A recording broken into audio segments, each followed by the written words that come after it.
최순실, 럭키드 마틴. 이게 어떤 지점이냐면 곰곰이 생각을 해봤어. 지난 방송을 끝내놓고. 김관진에 주목해야 됩니다. 맞습니다. 왜 그러냐면 김관진이 이명박 때 사람이잖아요. 근데 이상한 장관날을 국방장관으로 정권 초기에 꽂았는데 그 사람이 왜 낙마를 했냐면은 박정희 추종자여가지고 막 핸드폰 고리에도 박정희 유경수사 이렇게 달고 다니고 막 그런 사람이었다고.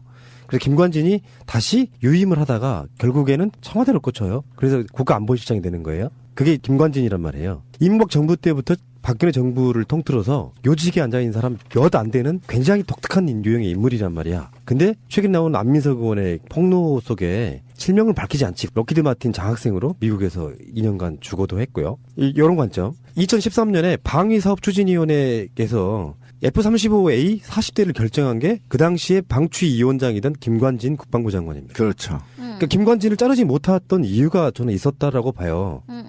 그러니까 이게 박근혜 정부 들어와서 김관진 자체가 록히드 마틴과 기본적으로 연관이 있는 일종의 숨어있는 로비스트였다고 저는 보거든요. 아니, 그리고 우리가 로비스트 하면 제일 잘 알고 있는 사람이 린다김이잖아요. 네. 근데 린다김이 지금 필로폰 투약 혐의로 지금 또 홍성 교도소에 계세요. 그렇죠. 그리고 린다김과 최순실 또는 린다김과 박근혜가 만났을 가능성에 대한 이야기가 꽤 좀 얘기가 되고 있잖아요. 그리고 왜 이 시점에 필로폰으로 말았는지 뭐 어쨌는지 혹은 가까이 뭐 먹을 가까이 가다 보면 검어지는지 뭐 그건 모르겠으나 실제로 필로폰을 해서 그런 건지 아니면 뭔가 차단을 시키기 위해서 그런 건지는 모르겠으나 어쨌든 여기에서 잊혀지지 않는 이름 린다김도 여기 하나 들어있다는 거. 그러니까 최순실이 록히드 마틴 회장을 만난 것도 그렇지만 최근에 일어나고 있는 일 자세히 한번 보세요. 박근혜 정부가 이 모양 이 꼴인데도 추진하는 게 몇 가지가 있었어.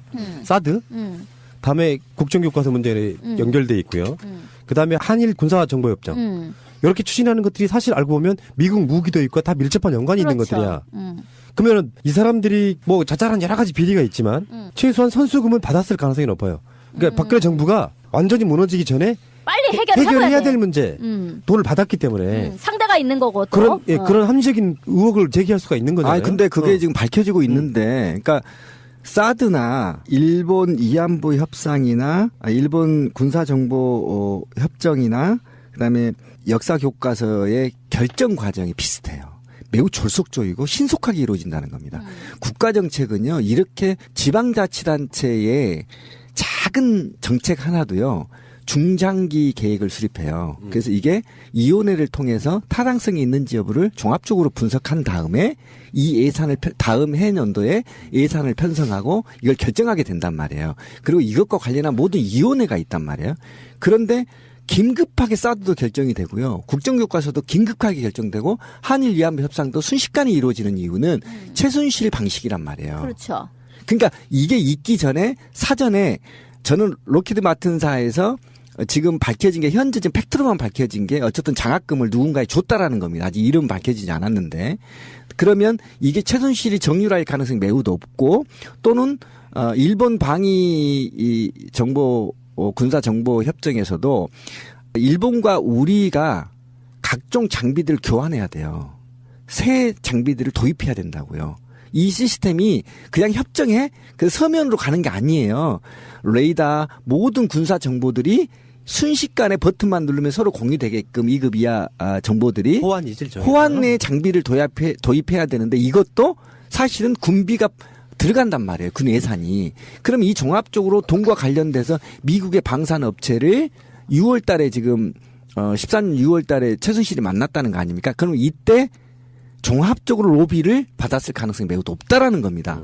그래서 이것과 관련해서 1차적으로 교과서와 일본 군사정보, 한일 군사정보 교환과 사드가 하나의 세트로 움직였다라는 것입니다. 계약금 받은 일은 바로 그거예요. 마무리를 져주고 네. 끝나야 된다는 차원에서 지금 급하게 서두르고 있는 거라는 얘기잖아요. 그래서 그 세 가지가 다 이루어지고 있는 거잖아요. 누구를 털어야 돼요, 그럼? 역시 핵심적인 인물은 김관진 전 안보실장이다라고 할 수 있는 것이죠. 예. 이제 그분 같은 경우에는 뭐 최근에 사드 문제뿐만 아니라 2013년도에 그때 이제 그 차세대 전투기 사업, FX 사업을 F-15에서 F-35로 바꾸는 데 있어서 하루아침에 바꾸는 데서 주도적인 역할을 했던 분이고, 그리고 뭐 최근에는 최순실 씨의 전 남편인 정윤회 씨와 호용호자는 사이다. 여기서 밝힌 예. 거예요. 아, 여기서 지금. 이 방송에서요? 그럼요. 아, 예, 예. 여기 와서 저 미처 노승일 부장이 몰랐습니다. 아, 예, 예. 좀 방송 좀 챙겨보세요. 네, 알겠습니다. 예. 이 탄핵 방송에 당하고 나오기 전에. 싶어요?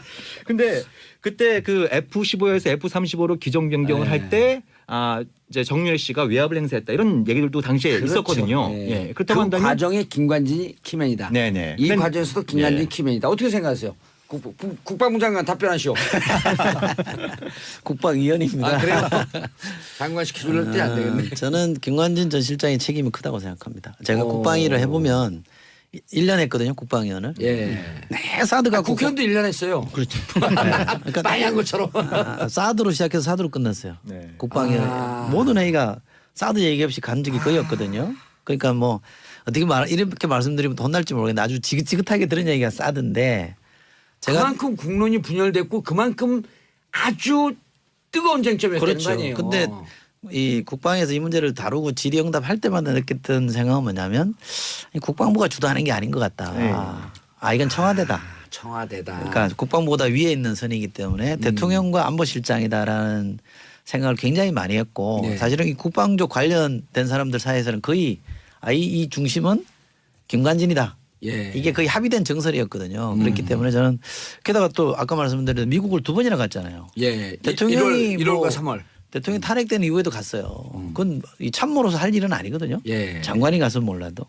그래서 좀 약간 오버다 하고 그래서 저는 김관진 실장의 책임이 크다고 보고요. 예. 또 하나는 자기가 그렇게 주도를 만약에 했다면 제 짐작대로 대통령이 바뀌었으면 김관진이라는 사람은 박근혜 개인의 참모가 아니잖아요. 그렇죠. 대통령이라는 하나는 직위의 참모라고 말이죠. 그죠? 네. 그러면 새로운 대통령이 오면 그 대통령에게 있는 그대로 보고를 하는 게 맞죠. 네. 10일 동안이나 같이 근무하고 있었는데도 보고 안 하고 나가버렸다. 나 몰라라고. 인수인계 A4 용지 한 장 없었다는 거 아니에요? 엄청 무책임한 거고 이게 정말 직무유기죠. 예. 저는 아니, 그 책임이 크다고 이 봅니다. 의원님 안보 문제에 대해서 인수인계 할 자료를 하나도 깡통을 했다는 거 아니에요? 그러니까요. 그러니까 후임 안보실장한테 차근차근 또박또박 하나 둘씩 이렇게 보고를 해줬더라면 인수인계를 해줬더라면 이런 일이 없고 그 전에라도 안보실장이 새로운 사람이 오기 전에라도 대통령을 만나서 11일 동안 시간이 있었는데 그렇죠. 제가 이걸 다뤄봐서 잘 아는데 이러이러한 내용이고 이렇게 진행이 돼 왔습니다라고 알려드렸어야죠. 보고를 했어야죠. 아니 무슨 뭐 박근혜 개인의 비서가 아니잖아요. 아니 지금 나는 이 그 정부 여당에서 국민민주당하고 청와대에서 이렇게 화내는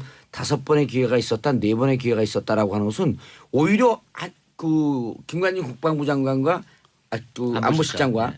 한민국 국방부 장관을 변호하면서 해주는 기회예요 이게. 왜 이럴 때만 보고합니까? 11일 12일 이제까지 이렇게 1년 동안 문제가 됐던 사드 문제는 이마저마합니다. 그리고 실질적으로 몇 기가 들어가 있고 어떻게 배치가 되어 있고 그때 기습적으로 밤에 할 수밖에 없었던 이유는 이러저러한 거였습니다. 그런데 11일 동안 인정하지 않은 거예요 대통령으로. 저는 그렇게 왜 해도 할 말이 없죠. 그러면 국방 전문 기자가 아닌 입장에서 제가 좀 그래요? 근데 궁금한 왜 나오셨어요? 그러게 왜 부르셨는지. 예.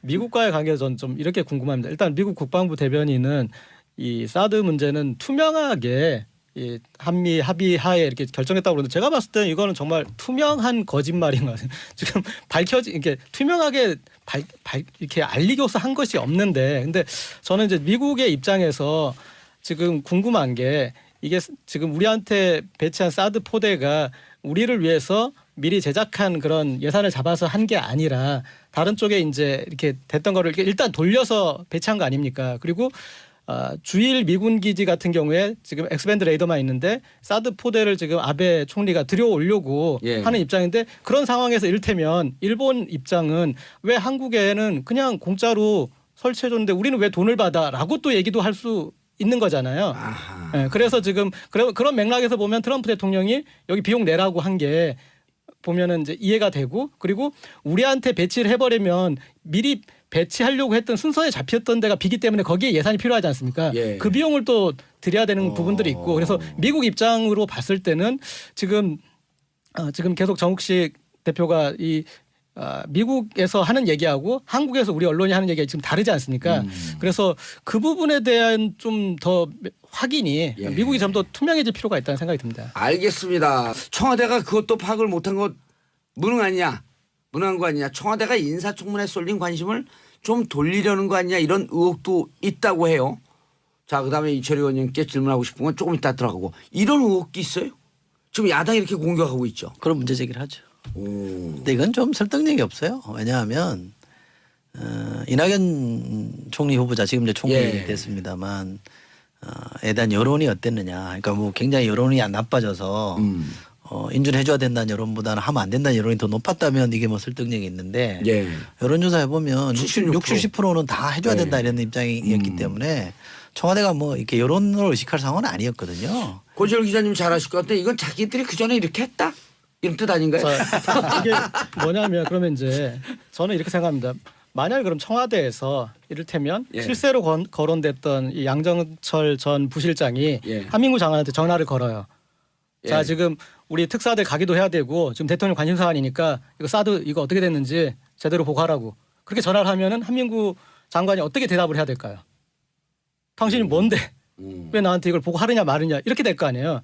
지금 이 대통령이 상황을 파악하기 위해서는 구조를 만들어야 돼요. 예. 보고받을 구조를 본인한테 하거나 아니면 안보실장을 임명해서 안보실장한테 하거나 아니면 국방부 장관 임명해서 그 국방부 장관이 어떤 이제 업무를 파악하게 하거나 예. 그런 구조가 필요한 거잖아요. 예. 보고라는 것은 보고는 체계인 거예요. 보고는 거기 이 캠프의 실세라고 해서 누구나 전화를 걸어가지고 궁금하니까 물어봤다고 이렇게 할 수 있는 사안이 아니잖아요. 예. 정확한 보고 체계 안에서 보고가 있을 수밖에 없는데 그 보고 체계 안에서 보고가 대통령한테 직보가 안 됐고 예. 그다음에 대통령에 준하는 국가기획자문위원회나 안보실장에게도 보도가 안 됐다라는 거 그게 중요한 거고 정식 체계가 형성됐는데 제대로 보고를 안 한 거에 대해서 문제 제기를 한 거죠. 아, 그렇죠. 10일 날 대통령이 들어왔잖아요, 정 대표님. 네네. 대통령이 새로 취임을 했어요. 네. 취임한 날 나는 먼저 대통령을 모셨던 참모였기 때문에 난 그만두겠다 네. 하면서 김관진 실장이 사표를 던졌더라고 한다면 네. 이 보고 체계가 순간적으로 무너졌기 때문에 보고할 사람이 없다. 네. 이건 이해가 돼요. 네. 근데 11일 동안 안보실장으로 그렇죠. 있었잖아요. 예, 안보실장으로 있었고 예. 그리고 이제 뭐 그 문재인 대통령이 이제 그 박근혜 정부 때 임명했던 이제 그 국무위원들과 조천도 하고 예. 그래서 이제 그때 한 얘기가 그런 거 아닙니까? 이제 이건 정권의 장관들이 아니다. 예. 정권은 유한하지만 조국은 영원하기 때문에 이제 국무위원들이 그런 어떤 책임감을 가지고 해달라 이런 얘기까지 했었는데 가장 기본적인 내용조차 보고하지 않았던 그 자체가 문제가 있는 거죠 일단. 아니 그리고 14일 날 네. 북한에서 미사일 쐈을 때 네. 비서실장이 보고하니까 네. 비서실장은 안보실장한테 보고를 받았다는 거 아니에요? 임종석 실장은? 그래서 대통령한테 보고하니까 대통령이 딱 교정을 해주잖아요. 네. 시스템을.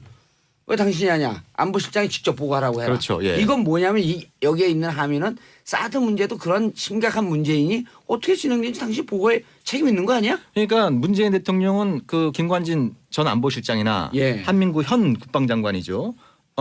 이분들을 안보실장이자 국방부 장관으로 다 인정한 대우를 한 거예요. 거예요. 다 인정한 대우를 했는데 거예요. 예. 정작 최고 국군 통수권자인 본인은 이 통수권자로서 제대로 된 보고도 받지 못했다라고 하는 예. 이런 일종의 자괴감.